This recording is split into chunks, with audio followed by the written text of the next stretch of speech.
A Igreja de Jesus está crescendo ao redor do mundo e não é diferente aqui para a glória de Jesus, amém? Eu quero mais uma vez dizer, seja muito bem-vindo aqui. Você também que nos vê online, seja muito bem-vindo.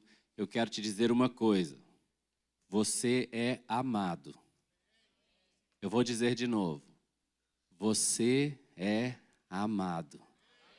Jesus deu a vida por você. Você é precioso. Você vale tudo para Jesus. Você é amado, você é precioso. Não importa o que você acha que você é. Jesus sabe o que você é. E Ele deu todo o valor por você. Você é amado, você é precioso. Você é muito bem-vindo aqui. Amém? Hoje eu estou tendo o privilégio de terminar essa série de mensagens que teve como título Euangelion. Vamos falar essa palavra? Euangelion. Bom, essa é uma palavra que perdeu o sentido no português. Eu disse aqui nesses dias que se a gente falar Apocalipse, todo mundo pensa em fim do mundo. Mas a palavra Apocalipse significa revelação. Não tem nada a ver com o fim do mundo. Mas na cultura do brasileiro, quando fala Apocalipse, todo mundo pensa em fim do mundo. Assim também, na cultura do brasileiro, quando nós falamos a palavra evangelho, eles pensam em uma coisa que o evangelho não é. Essa expressão euangelion, traduzida no português como evangelho, é uma expressão no grego que vem do hebraico e que significa a boa notícia. Mas essa boa notícia não era qualquer boa notícia, era uma promessa que o povo de Israel esperava há milênios mesmo. Por exemplo, Moisés, quando estava guiando o povo para fora da terra prometida, ele disse, o Senhor vos suscitará um outro semelhante a mim. Ele já estava falando de Cristo. Então, a promessa do Evangelho era a promessa de um reino, nós vimos aqui durante essa série, um reino eterno, inabalável, um reino de paz e um reino de justiça, né? Então, essa promessa era uma promessa maravilhosa que a nação de Israel esperava pelo cumprimento dessa promessa, né? E essa promessa era tão maravilhosa, porque você imagina uma promessa de paz sem fim, de provisão sem fim, de proteção sem fim, de harmonia e bênção sem fim. Quanto vale isso? Isso vale tudo. Então, uma coisa eu vou lembrar aqui agora, vários tópicos que nós falamos no primeiro e no segundo dia, mas você pode ver isso com muito mais detalhes no nosso canal do YouTube Ministério Casa do Pai ou no site Ministério Casa do Pai, você pode ver em áudio lá nos podcasts, tá certo? Mas eu quero lembrar para você, esse evangelho é tão precioso, essas boas notícias são tão preciosas. Nós falamos aqui o valor das boas notícias, né? E qual é o valor das boas notícias? Você se lembra? Jesus disse assim em Marcos 8:35, quem quiser, pois, salvar a sua vida, perdê-la-á. Mas quem perder a vida por causa de mim e por causa do evangelho, salvá-la-á. Fala comigo, o evangelho é algo pelo que vale a pena perder a vida. Muitas pessoas têm achado na sua cabeça que isso quer dizer abrir mão dos pecados por causa do evangelho. Mas não é isso que o texto está falando, é perder a vida. Sua vida inclui tudo, seus sonhos, seus desejos, seus projetos, sua profissão, tudo isso. O evangelho é algo pelo que vale a pena perder a vida.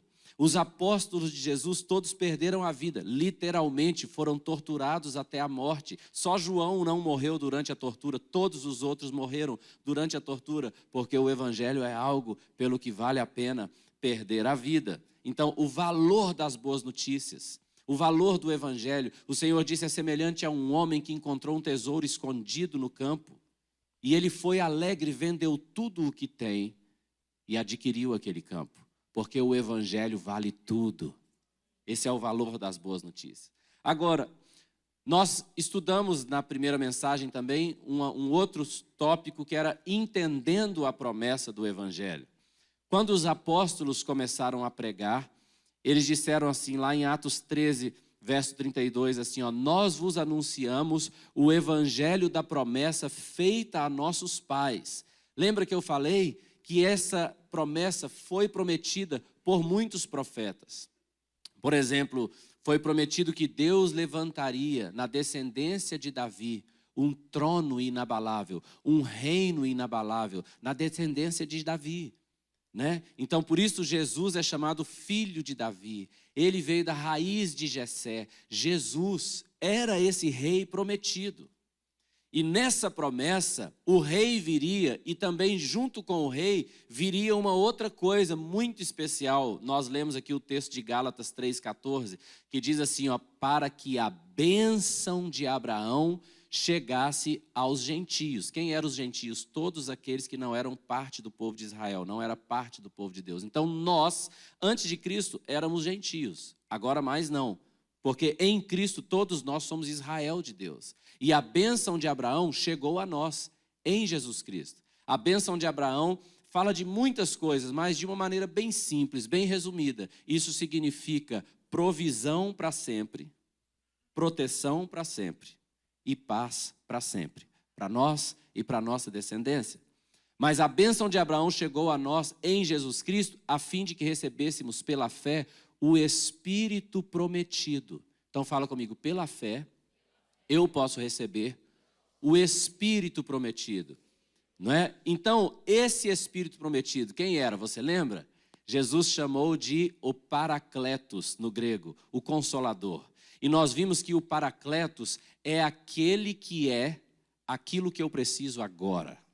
Você precisa de força, ele é força. Você precisa de alegria, ele é alegria. Você precisa de paz, ele é paz. Você precisa de alguém que te levanta, ele te levanta. Esse é o Paracletos, aquele que é chamado para estar sempre ao seu lado. A Bíblia diz que ele estará sempre conosco. Ele sempre vai nos guiar a toda a verdade. Isso é uma bênção tão grande, porque agora podemos ter o Espírito Santo andando conosco, dentro de nós, nos ensinando toda a verdade. Pode dar uma glória a Deus por isso? Amém? Isso é maravilhoso demais. Agora, nós vimos também esse tópico. Eu estou só relembrando aqui, viu, gente? Eu estou só relembrando coisas da primeira e segunda mensagem, né? Nós vimos esse tópico aqui, ó. A promessa do Evangelho é uma promessa da paz. Talvez você ache meio estranho no português. Ô, pastor, você devia ter colocado é uma promessa de paz. Não, mas não é de paz. É de a paz, é da paz. Porque não é qualquer paz, mas é a paz de Cristo. Jesus disse, deixo-vos a minha paz vos dou, não vos la dou como o mundo a dá. A paz de Cristo é totalmente diferente da paz do mundo. Porque a paz do mundo você a tem enquanto está tudo bem. A paz de Cristo pode estar tudo mal, você a tem do mesmo jeito. Está uma guerra por fora, mas está paz por dentro, né? Então, Atos 10:36 diz assim, ó, esta é a palavra que Deus enviou aos filhos de Israel, anunciando-lhes o quê? O quê? O evangelho da paz por meio de Jesus Cristo. Ele é o Senhor de todos.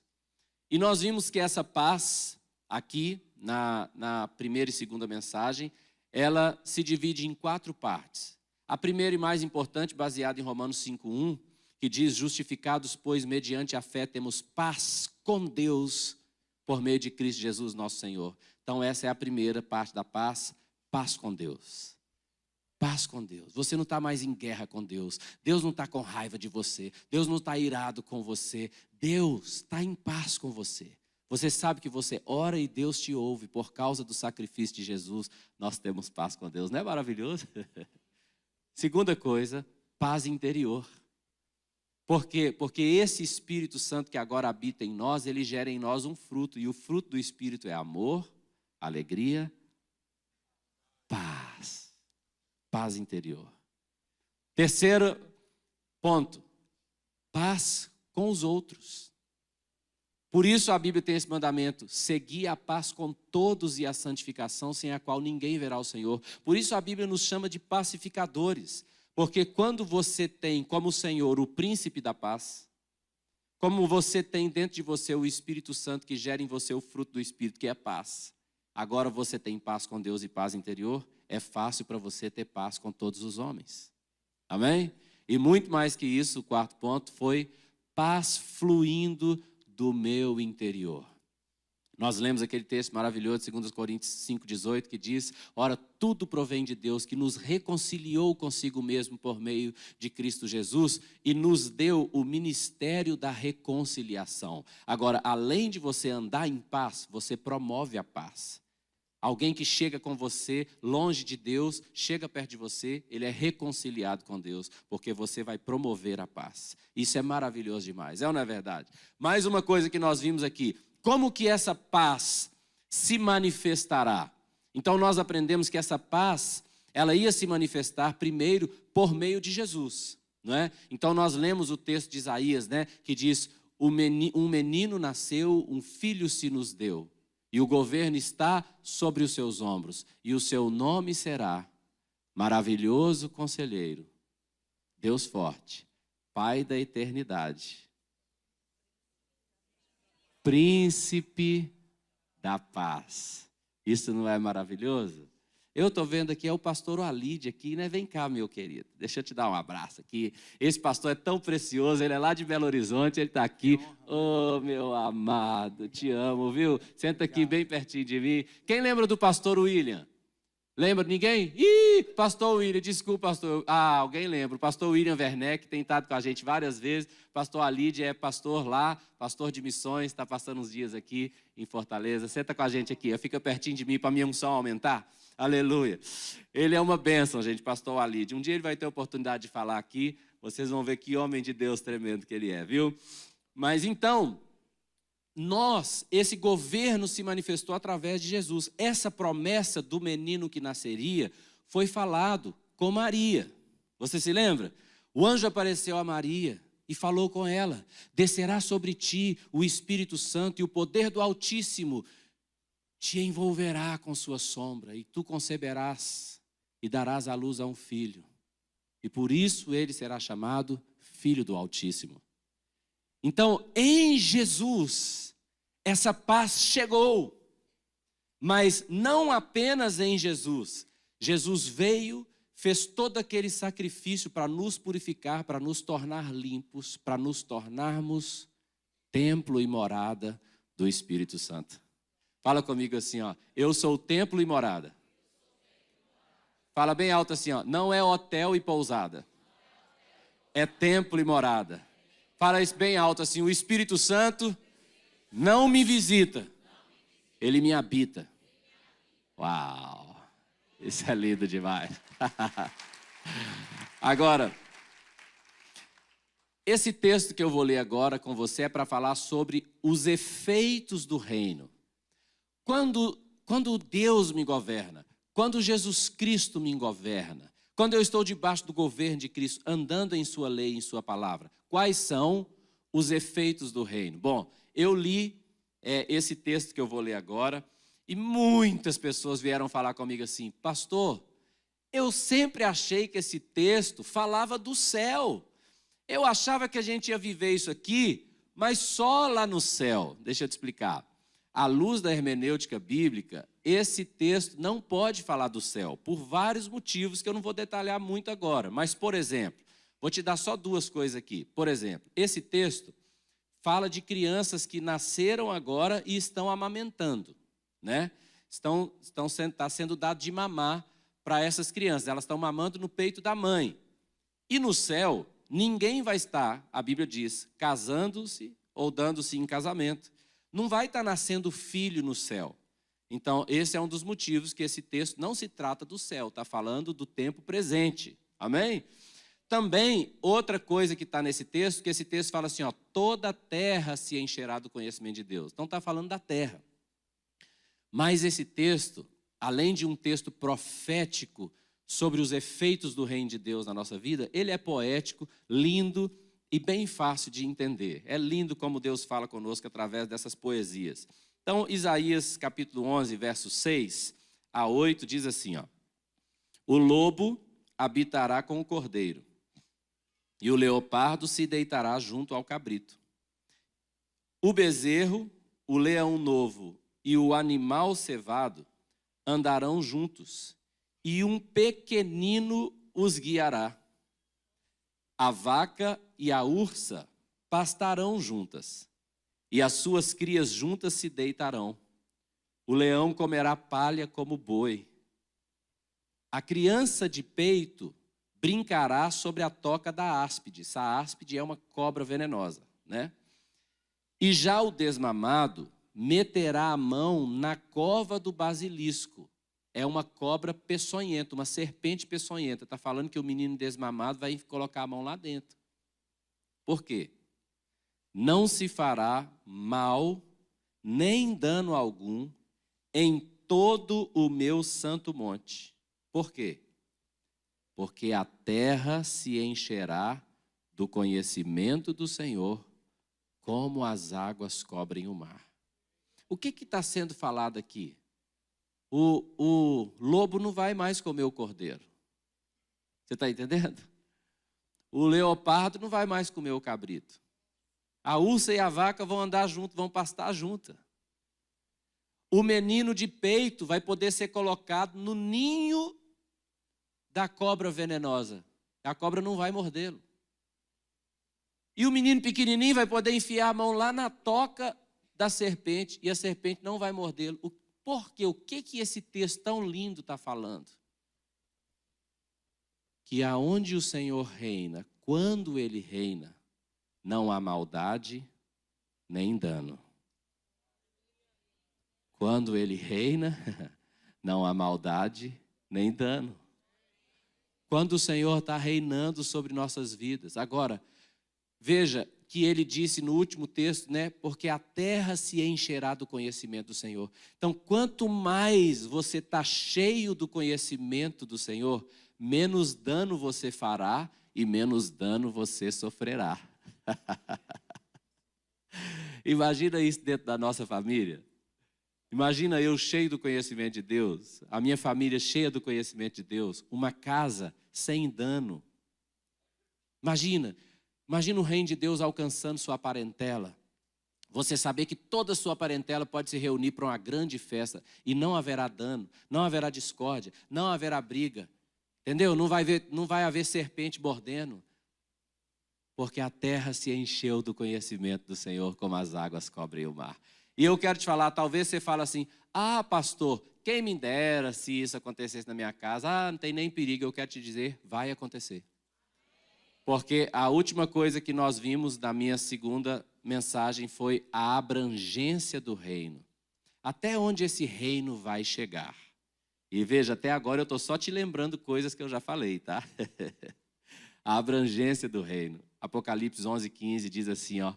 O sétimo anjo tocou a trombeta e houve no céu grandes vozes dizendo: o reino do mundo se tornou de nosso Senhor e do seu Cristo, e Ele reinará pelos séculos dos séculos. Então o reino do mundo, a minha casa, a sua casa, a minha parentela, a sua parentela, a nossa cidade, o nosso estado, o nosso país, é por isso que a igreja está expandindo e crescendo, é por isso que nós estamos multiplicando e multiplicando o culto, porque o reino está expandindo, e esse reino vai pegar a minha casa, a sua casa, e nós viveremos em paz, para sempre, em paz eterna, em provisão eterna de Deus. Tem muita gente que fica falando assim, pastor, essas guerras, esses problemas, é tanto problema acontecendo, é como diz a Bíblia, né, pastor, já está no Apocalipse, né? Tá não, querido, não está. Não está. Quando alguém te falar uma coisa, você pede o texto. Onde que está escrito? Irmão, está escrito que vai ser ruim e pior, cada vez pior. Onde está escrito? Porque o que Jesus disse e este evangelho do reino será pregado em todo o mundo para todo testemunho a todas as nações, e então virá o fim. Então esse reino vai crescer. Amém? Tudo isso que eu estou falando é lembrando você da minha primeira e da segunda mensagem. Você pode ir lá no nosso canal e ver com mais detalhes, mas eu queria dar essa introdução aqui para te relembrar, deixar fresquinho, para a gente ir para o tema de hoje. E o tema de hoje é a guerra pelo trono. Se o reino de Deus diz respeito a nós, Esse trono que eu estou usando de uma maneira simbólica é o nosso, agora talvez você fique confuso, fala assim comigo, ó, o nosso coração. O nosso coração. O nosso coração, aqui, ó. Deixa eu te dizer, existe uma guerra pelo nosso coração. Satanás, ele faz de tudo para que a gente não compreenda o Evangelho.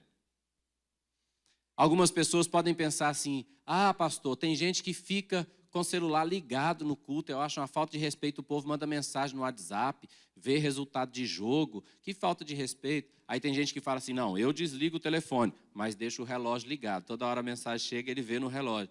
Mas deixa eu te explicar, o problema não é o celular, nem o relógio. Deixa eu te explicar, na minha época, quando eu era adolescente, quem aqui é da época dos minigames? Minigame. Ixi, algum cearense falou, é o novo. Minigame. Na minha época eram os minigames. Os adolescentes estavam lá, as igrejas enormes. Aí você só via os meninos assim, ó. Olhava para o pastor assim. E o minigame escondido assim. Sempre houveram coisas. Lá na época de Jesus, o apóstolo Paulo, diz a Bíblia, que o apóstolo Paulo estava pregando. E havia um jovem chamado Eutico, sentado na janela. Olha o que a Bíblia diz. Ele estava ouvindo a pregação de Paulo. Paulo, um dos maiores pregadores do mundo. Eloquente, poliglota, profundo conhecedor das Escrituras, pregava em diferentes idiomas. Era um fenômeno, cheio do Espírito Santo. Mas enquanto Paulo pregava, Eutico olhava para dentro, na janela, olhava para fora. Olhava para dentro, olhava para fora. Olhava Paulo pregando, olhava para fora. Olhava para dentro, olhava para fora. E ele foi ficando com sono. Já viu gente que chega na igreja e vai ficando com sono? Antes de chegar no culto, ela não tem sono. Depois que sai do culto, ela também não tem sono. Está pronta para virar a noite. Mas na hora da palavra, ela tem um sono que não é normal. Talvez você está achando isso engraçado. Mas deixa eu te falar, o jovem Eutico estava assim, ele caiu e morreu. Ele caiu da janela e morreu. Existe uma guerra pelo seu coração. Essa guerra é para roubar o seu entendimento. É isso que nós vamos ver aqui hoje. Existe uma guerra pelo trono. O Senhor quer reinar, mas Ele reina a partir do nosso entendimento. Então, se Satanás conseguir roubar o seu entendimento, é por isso que um fala com o outro, um conversa com o outro, um cutuca o outro. É por isso que quando você está aqui ouvindo a mensagem, você lembra de tudo que existe. Será que eu dei água ao meu cachorro? Meu Deus, esqueci de pôr ração para o cachorro. Ai, Jesus, o cachorro vai morrer. Guarda meu cachorro, Senhor. Entendeu? São tantas coisas. Você pode ter certeza. Nós vamos ver no texto bíblico aqui daqui a pouco. Tem alguém manipulando isso. O nome dele é Satanás, diabo, fedorento. Não sei como é que você chama. Capiroto. Então, eu quero te falar uma coisa.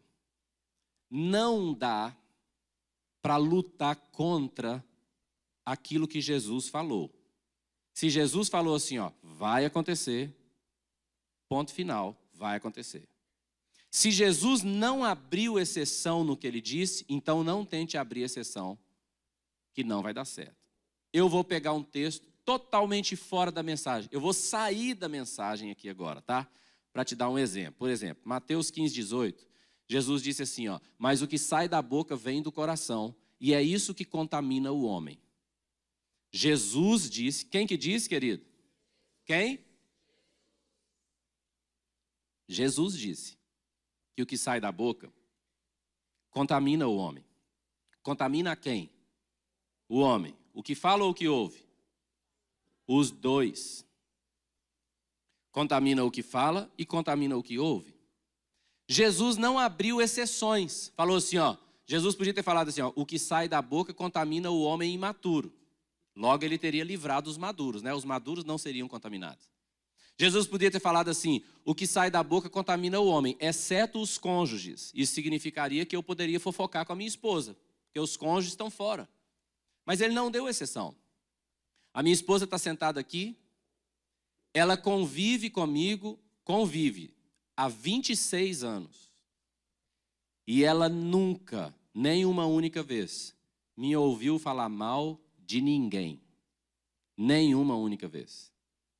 Eu aprendi logo cedo com o meu pastor. Você corta esse negócio lá na raiz, que o que sai da boca contamina o homem. Existem pessoas que perderam a fé por causa de comentários desse tamanhozinho assim, ó. Eles achavam que não seriam contaminados. É aquele dia que, por exemplo, você vai num culto. Aí, sem nenhuma maldade, porque a maldade muitas vezes não está no coração de quem fala, mas está no dardo inflamado que o maligno colocou. Aí a pessoa vai e fala assim, não gostei do culto hoje. Ou não gostei daquela mensagem. Ou não gostei daquele culto. Você está aqui ou você está deixando Satanás roubar você através de alguma coisa? Pergunta quem está do seu lado aí, Satanás está te roubando?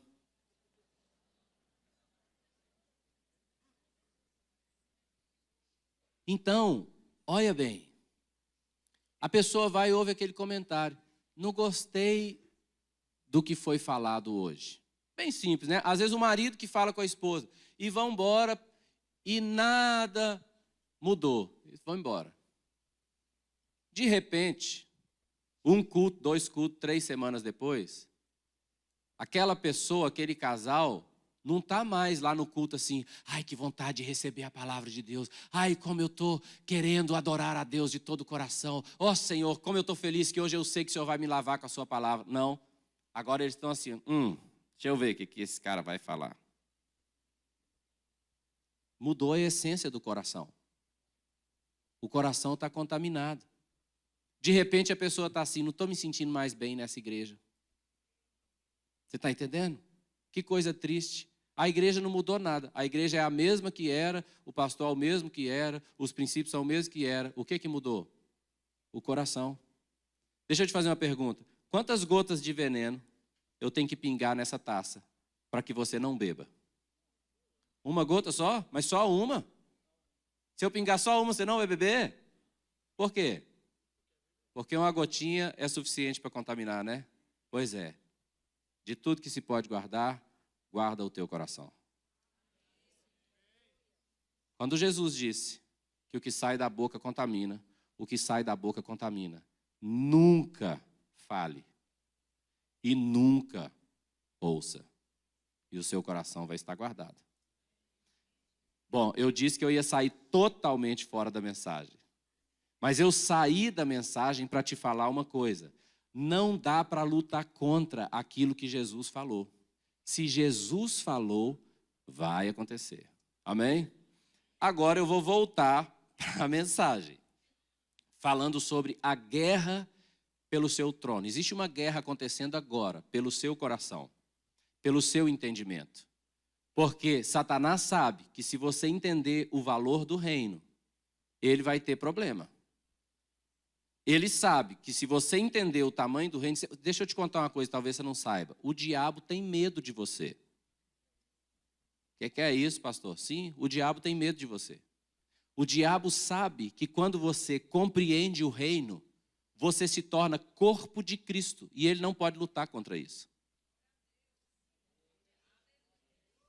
Quando você compreende o reino, ele sabe que você saberá que ele para sempre estará debaixo dos seus pés.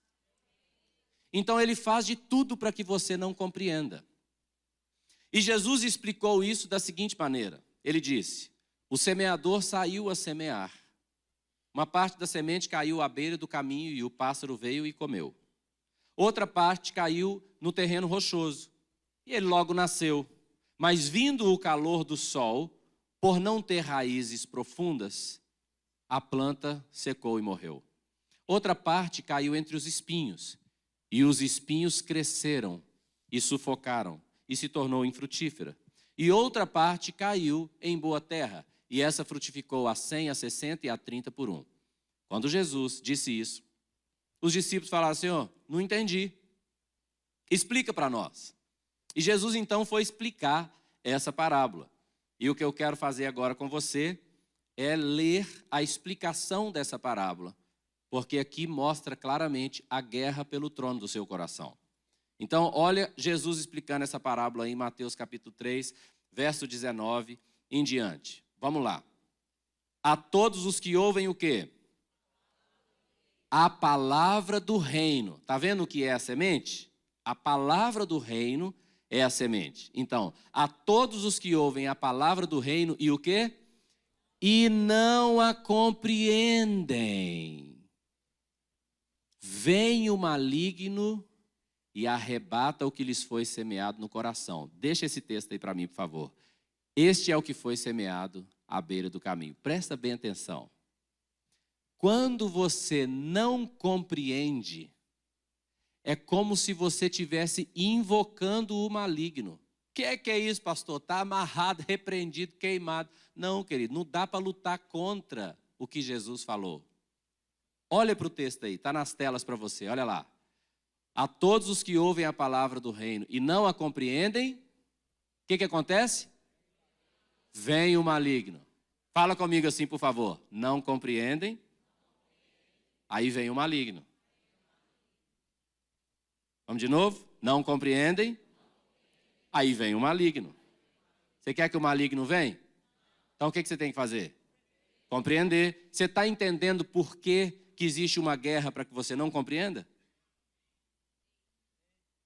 Então, quando você ouve a palavra do reino e não compreende, vem o maligno. E o que ele faz?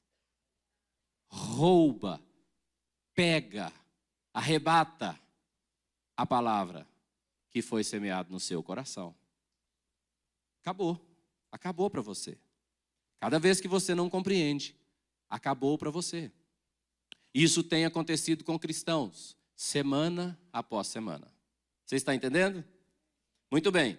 O que foi semeado em solo rochoso, olha aqui, esse é o que ouve a palavra e a recebe logo com alegria. Gente, qualquer pessoa que ouvir o evangelho do reino vai receber com alegria. Porque o evangelho do reino é maravilhoso, é uma promessa de paz eterna, de justiça eterna, de alegria eterna. Não tem quem não queira Jesus.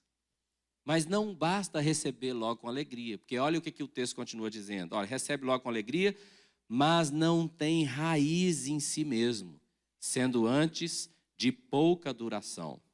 Em lhe chegando a angústia ou a perseguição por causa da palavra, logo se escandaliza.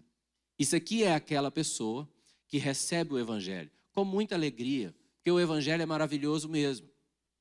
Mas ele não deixa o evangelho criar raiz profunda. É aquela pessoa que tem sempre um pé dentro e um pé fora. Ela ainda tem a gestão da sua vida. A direção da sua vida ainda está em suas mãos. Essa pessoa não converteu ainda. Tem uma música muito antiga que diz assim, ó, solta o cabo da nau, toma os remos na mão e navega com fé em Jesus. O que isso está falando? Solta o controle e só rema. Deixa que ele controla o barco. Deixa ele dar a direção. Você está entendendo? A fé é pular de cabeça, é confiar em Jesus. Tem um livrinho aqui da Casa do Pai que a gente ensina isso. As pessoas que não têm as raízes, não deixam o evangelho enraizar ainda, são aquelas que ainda não confiam no Senhor. A Bíblia diz, maldito o homem que confia em si mesmo, faz da sua carne mortal o seu braço e aparta o coração do Senhor. Ele será como arbusto solitário no deserto. Mas a Bíblia diz, bendito é o homem que confia no Senhor e faz do Senhor a sua força. Ele será como árvore plantada junto aos ribeiros de água, que estende as suas raízes até o ribeiro e não receia quando vem o calor. Ela não cessa de dar fruto. Por quê? Porque ela confia no Senhor. Então, o outro tipo de planta que morre é essa pessoa. Recebe o evangelho com alegria, mas ela não deixa ter raízes. Ela não solta o controle. Ela não confia 100% na palavra. Ela não confia 100% em Jesus. Quando a provação chega, quando a luta chega, quando a tribulação chega, ela pega a gestão da vida dela de novo. Ela assume o controle de novo. Ela quebra os princípios da palavra de novo. essa planta morre. Agora, o terceiro tipo que Jesus falou lá no versículo 7, ele diz assim, ó, outra caiu entre os espinhos. Fala isso comigo, por favor. E os espinhos cresceram. É muito interessante. Porque Jesus podia ter falado assim, ó, haviam espinhos crescendo e a semente caiu ali. Mas ele não disse. Ele disse, a semente caiu ali e os espinhos cresceram. Por quê? Porque tem alguém na gestão desses espinhos. Tem alguém fazendo esses espinhos crescerem. E Jesus está dizendo, essa semente, que é a palavra do reino, caiu entre os espinhos. Fala comigo, e os espinhos cresceram e a sufocaram. Sufocaram o quê? A palavra do reino e a planta que estava nascendo com a palavra do reino. Jesus explica isso lá no versículo 22. Ele diz assim, ó, o que foi semeado entre os espinhos é o que ouve a palavra. Olha isso. Porém, os cuidados do mundo e a fascinação das riquezas sufocam a palavra e fica infrutífera. Sabe o que é isso? Você ouve a palavra do reino e você começa a compreender a palavra do reino. O evangelho vale tudo, o evangelho é algo pelo que vale perder a vida. Aí você toma aquela decisão, eu vou ser grandemente usado por Deus, eu vou orar como nunca, eu vou ler a Bíblia como nunca, eu vou evangelizar como nunca. Hoje é domingo, você está planejando chegar no trabalho amanhã, 7 horas da manhã, aí você fala assim, eu vou acordar 1 hora mais cedo para orar. Ao invés de acordar 6, eu vou acordar 5, eu vou orar de 5 a 6. Na hora que você acorda, seu celular tem 5 mensagens do seu chefe. E aí os cuidados do mundo. Seu celular tem 2 mensagens da sua mãe, uma da sua sogra, uma da sua tia. Esses espinhos começam a crescer. E agora, meu Deus, eu tenho que cuidar desse negócio da minha mãe. Meu Jesus amado, aquele negócio da minha tia, eu vou ter que ir lá, eu tenho que ir antes do trabalho. Como é que eu vou fazer? Eu vou lá e o meu patrão pediu isso. E você chega no trabalho e é aquela loucura que ele corre, porque os espinhos querem sufocar a semente do reino. E esses espinhos começam a sufocar. Os cuidados do mundo começam a sufocar a semente do reino. E o dia acabou. E você não orou como disse que oraria. Você não leu a palavra como disse que leria. Você não se consagrou como disse que se consagraria. Você não evangelizou como disse que evangelizaria. Você não fez o que disse que faria quando estava consciente diante de Deus, porque os cuidados do mundo sufocaram a semente do reino. Outra coisa, a fascinação das riquezas. Eu quero ter mais, eu quero ganhar mais, eu preciso de mais, eu vou comprar mais, eu quero ter mais para gastar mais. E Jesus disse que a semente foi sufocada. Agora, olha o que diz aí, né? Vamos lá, o 22. O que foi semeado entre os espinhos é o que ouve a palavra, porém os cuidados do mundo e a fascinação das riquezas sufocam a palavra e fica infrutífera. Talvez você fale assim, pastor, mas pelo menos não morreu a planta, né? Está infrutífera, não está produzindo fruto, mas pelo menos está viva, menos mal. Será? Será que é menos mal mesmo? Guarda essa pergunta no seu coração aí. Será que realmente é menos mal ficar sem frutificar? Vou só terminar a explicação da parábola e eu vou responder essa pergunta já. Jesus termina a explicação assim, mas o que foi semeado em boa terra é o que ouve a palavra e a compreende. Este frutifica e produz a 100, a 60 e a 30 por 1. Agora, pera lá, Jesus podia ter falado assim, ó, o que caiu em boa terra é o que caiu em um lugar que não tinha pedra nem espinho. Ora, seria uma ótima explicação, não é não? Por que Jesus não falou isso? O que frutifica é o que caiu numa terra que não tinha pedra nem espinho. Deixa eu te explicar uma coisa. Porque Jesus está tentando nos mostrar que o grande poder não está na pedra nem no espinho. O grande poder está na compreensão da palavra do reino. O que frutifica não é o que caiu no lugar que não tinha pedra, nem no lugar que não tinha espinho. O que frutifica é aquele que compreende. Porque quando você compreende o valor do reino, não haverá pedra, não haverá espinho que seja capaz de sufocar a palavra do reino, porque você já entendeu que o reino é primeiro lugar. Por isso Jesus disse, buscai, pois, em primeiro lugar o seu reino e a sua justiça. Em primeiro lugar. O reino de Deus em primeiro lugar. E quando você compreende isso e tem o reino em primeiro lugar, então você vai dar fruto. A palavra não será roubada de você. Você vai realmente passar a eternidade com Jesus. E essa é a minha motivação aqui, querida, é te levar para o céu. Eu vivo para te levar para o céu. Você está entendendo? Agora, quando a gente fala de frutificar, então surge essa pergunta: o que é um fruto? Eu podia te responder isso falando de biologia, botânica, mas como nós estamos estudando a Bíblia, eu quero falar o que é um fruto à luz da Bíblia. Amém? Então, Gênesis 1:12 diz assim, ó: a terra, pois, produziu relva, ervas que davam semente segundo sua espécie, e árvores que davam fruto cuja semente estava nele conforme a sua espécie. A definição da Bíblia de fruto é aquele que carrega a semente capaz de reproduzir a espécie. Vou falar de novo. A definição bíblica de fruto é aquele que carrega a semente capaz de reproduzir a espécie. Então deixa eu te explicar.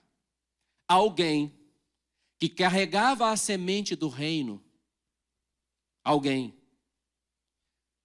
dedicou sua vida, porque você tem que saber que o fruto só gera outro quando ele morre. Você me ouviu? Então Jesus disse, se o grão de trigo não cair, ficará ele só. Mas caindo, né, ele morre. Morrendo o grão de trigo, ele produzirá muito fruto. Então, alguém decidiu morrer para que a semente do reino fosse plantada em você. E você foi o fruto desse. E agora você carrega a mesma semente. E você é capaz de reproduzir a espécie. E quando você decide morrer para você, para liberar a semente do reino, então você vai gerar outro fruto, ou seja, outro cristão que vai carregar nele a semente do reino, que vai cair na terra e morrer. Vai morrer para si, para liberar a semente do reino e produzir outro cristão que carregue nele a semente. Que vai morrer para si, para gerar outro cristão que carregue nele a semente do reino de Deus. Por isso eu fiz aquela pergunta: tudo bem se eu não frutificar, pastor? Tudo bem se eu não frutificar? Você tem que responder essa pergunta. Porque eu disse que a semente caiu entre os espinhos, ela não morreu, mas não estava dando fruto. Ah, pastor, mas pelo menos ela estava viva. Tudo bem se eu não frutificar? Deixa eu te falar. Eu peguei 3 textos de contextos completamente diferentes para te afirmar uma resposta para essa pergunta. Pastor, tudo bem se eu não frutificar? Vamos ver o que Jesus falou nesses 3 textos. O primeiro texto, Mateus 3:10. Olha o que diz. Já está posto o machado à raiz das árvores. Toda árvore, pois, que não produz bom fruto, é cortada e lançada ao fogo. Próximo texto. Mateus 7:19. Toda árvore que não produz bom fruto é cortada e lançada ao fogo. Agora, o terceiro texto, eu fiz questão de pegar esse texto por causa de um detalhe muito importante. Jesus disse, todo ramo que estando em mim não der fruto, ele o corta. E todo que dá fruto ele limpa para que produza mais fruto ainda. Deixa isso aí para mim. Por que eu fiz questão desse fruto? Porque muita gente fala assim, não, mas pastor, pelo menos a minha árvore não morreu, eu estou em Cristo. Eu sou salvo, eu estou em Cristo. Está tudo bem, porque eu estou em Cristo, eu sou salvo. Será? Será que é tão simples assim? Você só levanta a mão, pega um bilhete para o céu e pronto? Jesus disse, viu o ramo? Você é o ramo, eu sou o ramo. Foi Jesus que disse, eu sou a videira, vós sois os ramos. E ele está dizendo, Todo ramo que estando em mim, ele não está falando de um ramo que não está nele, ele está dizendo um ramo que estando em mim não der fruto, ele o corta. Por que eu estou te dizendo essa palavra? Para trazer acusação para quem não frutifica? Não, para pedir, pelo amor de Deus, se esforça para compreender a palavra do reino, para que Satanás não te roube, para que os espinhos não a sufoque, para que você frutifique, para que você nunca seja cortado, porque eu quero te ver no céu. Quando eu chegar lá, eu quero te ver lá. Agora eu quero fazer um pequeno exercício com você e também com quem está nos vendo online. Eu quero pedir você para ficar de pé.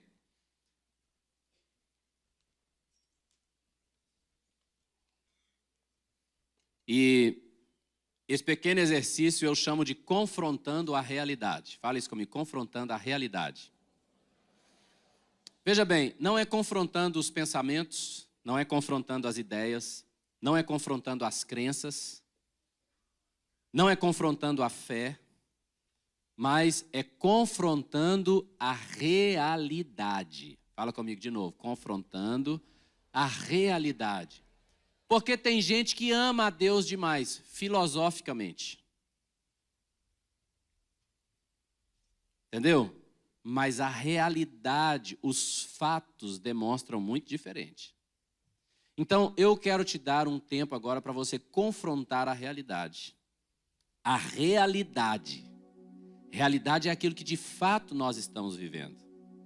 E eu quero te dar um retrato bíblico aqui, uma figura bíblica muito, muito legal para você.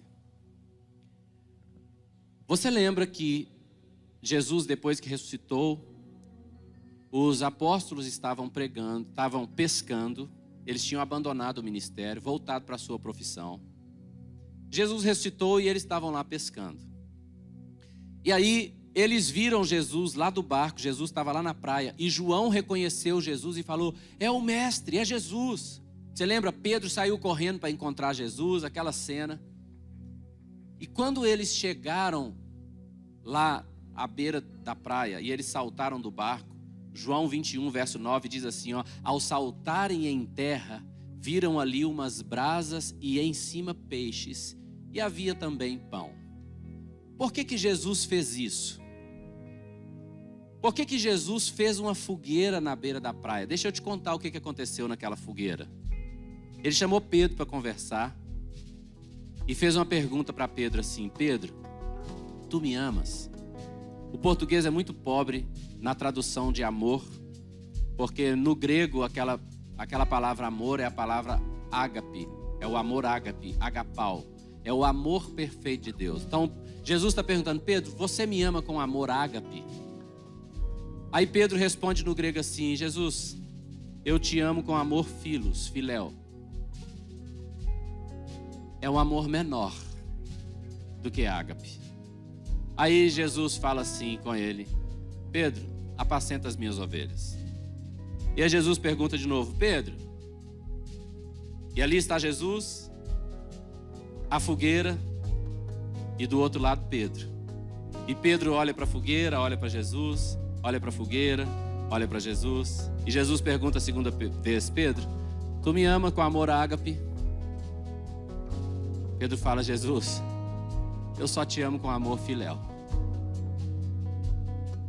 Jesus fala, Pedro, apacenta os meus cordeiros. E na terceira vez, Jesus baixa o nível da pergunta lá para baixo. E ele fala assim, ô Pedro, tu me amas com amor filéu? E a Bíblia diz, Pedro se entristeceu quando Jesus perguntou se ele amava com amor filéu. E Pedro respondeu assim, Senhor, tu sabes de todas as coisas. E tu sabes, eu só te amo com amor filéu. Por que Jesus fez aquilo? Sabe por quê? Porque antes de Jesus ser crucificado, Pedro falou com Jesus assim, Jesus, eu te amo mais que todos os outros discípulos. Ainda que todos te neguem, eu jamais te negarei. Naquela época que Jesus foi crucificado, a época da Páscoa, lá perto de onde ele foi crucificado, cai neve. Já ouviu falar que a unidade dos irmãos, o salmista diz, é como o orvalho do Hermon? No Hermon neva, ali nasce o Jordão, da neve que derrete. É frio demais. Jesus estava sofrendo, sem roupa e sendo humilhado. Mas Marcos 14:67 diz assim, ó: e vendo a Pedro, que se aquentava, fixou e disse: tu também estavas com Jesus, o Nazareno. Mas ele o negou, dizendo: eu não o conheço, nem compreendo o que dizes. Então saiu para o alpendre e o galo cantou. Quando Jesus estava sofrendo frio, humilhação e tortura, Pedro estava diante de uma fogueira, se aquentando. E diante da fogueira, ele negou Jesus. Ele disse que não conhecia Jesus. Ele tinha acabado de dizer que jamais o negaria, que ele amava mais do que tudo. Mas agora ele negou Jesus diante da fogueira. Jesus é morto. Jesus é crucificado. Ele acende uma fogueira e chama Pedro. E fala: e aí, Pedro? Tu me amas? Pedro olha para a fogueira. Pedro olha para Jesus e fala: oh, Jesus, eu só filéu. Em outras palavras, Jesus, eu gosto muito de ti. Jesus quer que nós sejamos sinceros a respeito da vida que vivemos e não da vida que falamos. Jesus quer que sejamos sinceros para encarar o evangelho que praticamos e não o evangelho do qual ouvimos falar. Jesus quer que sejamos sinceros de encarar os fatos das práticas das nossas vidas e não apenas o que gostaríamos de praticar. Porque só quando nós encaramos a doença poderemos receber a cura. É só diante do fato do pecado que eu vou alcançar o arrependimento. Então hoje o Senhor nos chama para diante da fogueira. Você vai deixar os espinhos sufocar a sua semente? Você vai viver sem que o evangelho crie raiz na sua vida? Você vai deixar a palavra do reino morrer? Ou você vai buscar uma profunda compreensão até que nada mais importe, até que Jesus seja de fato e de verdade a pessoa mais importante da sua vida, até que o reino de Deus realmente esteja em primeiro lugar, para que você nunca seja cortado e possa passar a eternidade na presença de Deus? Eu quero convidar você a fechar os seus olhos e se colocar agora diante da fogueira e escutar Jesus dizendo: tu me amas. E começar a clamar ao Senhor: Senhor, por favor, reina sobre mim. Eu quero o teu reino sobre a minha vida. Eu não quero que a semente da palavra do reino morra. Senhor, eu te peço, reina sobre mim. Reina sobre mim, reina sobre mim, reina sobre a minha vida.